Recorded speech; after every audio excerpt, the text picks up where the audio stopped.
you don't. But No, I don't play harp. You told me you play guitar. A little bit. Jack Palance obviously was a very famous movie actor.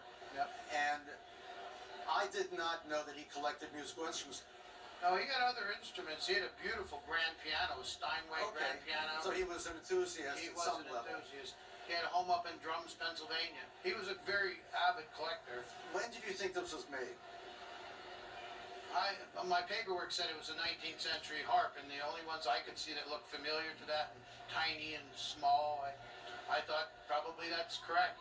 Actually, this is an 18th century harp, made, I think, about 1770 in Paris, and I think the maker is Georges Cousineau.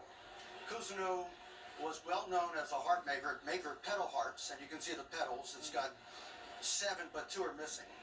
And do you have any of the other pedals? Yes, I do. Okay, that's good. And these windows, which show you the mechanism inside, were a specialty of Georges Cousineau. That's how I think it's by him. Most of his harps have this acanthus decoration here and down at the base, and most of them are gone. These are very fragile instruments. This one actually survived rather well, except for a few minor issues. One, the columns warp dramatically because of all the pressure, and the more they warp, the less playable they are, because these strings, which go through these little hooks, are poorly positioned on the hooks after a while, so you can't actually adjust the harp very well when they're just warped. And these hooks are actuated by these pedals, and they pull the string to sharpen the string. This decoration is unbelievably intact. It's one of the best I've seen. It's full of wonderful painted various designs, musical trophies. You've got a lute, drum, trumpets. You've got a couple lyres with trumpets. Usually these soundboards crack up and literally fall to pieces. And also, for all the pressure, they bow up, they bow forward and break right down the middle.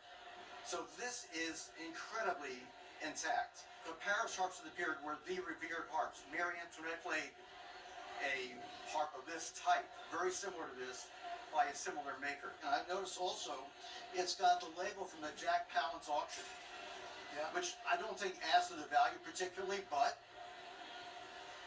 it's a stunning harp. Yeah, isn't it beautiful? It's probably one of the best I've seen. Thank you. The strings are gut strings.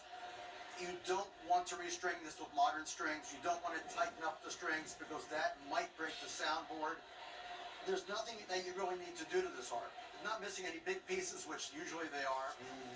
And I think this harp, even though it's not functional and should never be made functional, retail value about $15,000, perhaps a little bit more. Let's go with $15,000. Wonderful.